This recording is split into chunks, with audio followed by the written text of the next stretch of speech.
Chapter 9. Friday night. I went back home and passed by Dana's house to give her the passport. That night I didn't sleep. I thought about the next day, about Paul's decision, about Clereg. Apollo mewed in the darkness. On Friday morning I got up early. I felt very tense. The day proceeded slowly. During the morning the principal came to remind us of the meeting. Don't forget that this evening there's the family teachers meeting. I hope to see all of you with your parents. Sure, I thought. And during the meeting one of your teachers will try to kidnap 2 students and take them to a mysterious planet.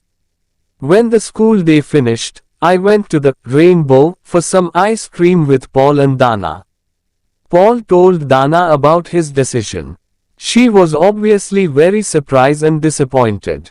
Those moments we passed together were very special. I will never forget that last afternoon with Paul. Our friendship seemed stronger than before. We felt more united because of our separation. Finally, after dinner, my parents and I walked to school. We sat down in the auditorium and the meeting started. At one point I saw Mr. Adams get up and go towards Dana's family. I saw him whisper something to Dana's parents and then to Dana. She got up from her chair and followed him. Together they walked towards Steven's family. Steve is another one of my classmates. I'm sure Clereg chose him because Paul was absent. In fact I noticed him looking for Paul. Steve, Dana and Mr. Adams left the auditorium. So he didn't choose me. I thought. I looked at my watch, 9:05. 25 more minutes. Suddenly I had an irresistible impulse. I wanted to see what was happening. I got up. Jenny, where are you going? My mom asked. I'm going to the science lab. Don't worry, I said, and I quickly walked away. The door of the lab was closed. Inside I heard Mr. Adams opening the fridge. I imagined his anger. Oh, no, he exclaimed. Where is it? Where is what, Clereg? Dana asked. Are you talking about the hypnotizing spray?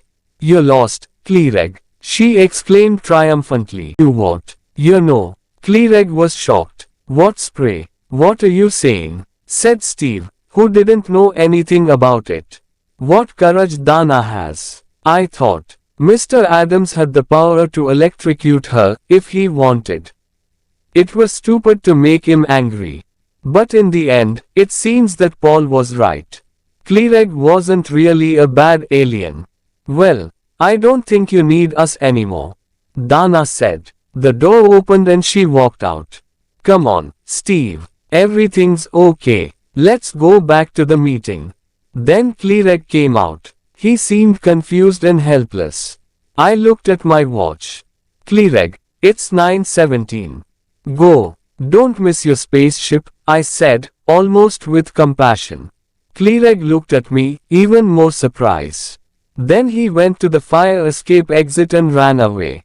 At that moment I thought of Paul. I followed Clereg down the fire escape stairs and out of the building. Our school is very close to the old airfield, so Clereg and I reached it at 9:24. The spaceship was already there, waiting for Clereg. Its portal was open, but all the lights were off. The aliens from Mitrax didn't want anyone to see them. Paul was there too. When he saw Clereg, he ran towards him. Clereg, listen, I want to come with you. Take me with you. You can study me. I know you won't hurt me. Clereg was literally shocked. Come then, Paul. Hurry, he said, recovering from his amazement.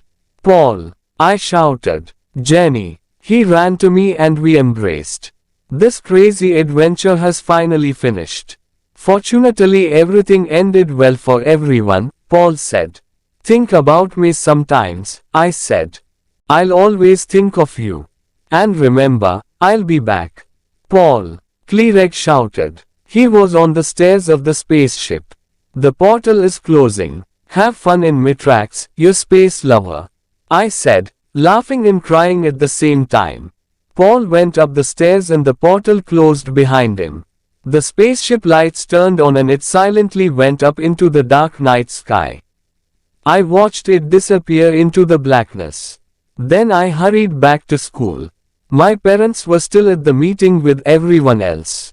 No one seemed to suspect anything. Dana and Steve sat calmly near their parents. I, too, went back to my mother and father, smiling innocently. Today 6 months have passed. Everyone at school now knows the truth about Mr. Adams, although not everyone totally believes my story. We have a new science teacher. Her name is Miss Lundberg, and for the moment she seems normal. Dana and I have been to visit Mr. Stone a few times, and his relationship with our class has really improved. He seems a happier person, and this pleases me a lot.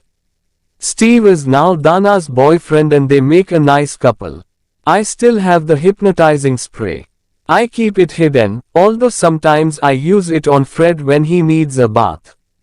Apollo is now a member of our family. Fred is a little jealous of him, but they're usually friends. I told my parents the entire story. They seem to believe me, especially because no one can find Paul. In the beginning his father looked for him, but he soon stopped worrying. Sometimes Dana and I talk about Clereg and our adventure. We remember Paul. On many evenings, alone in my garden, I look up at the sky and think about him. Good night, Paul, wherever you are.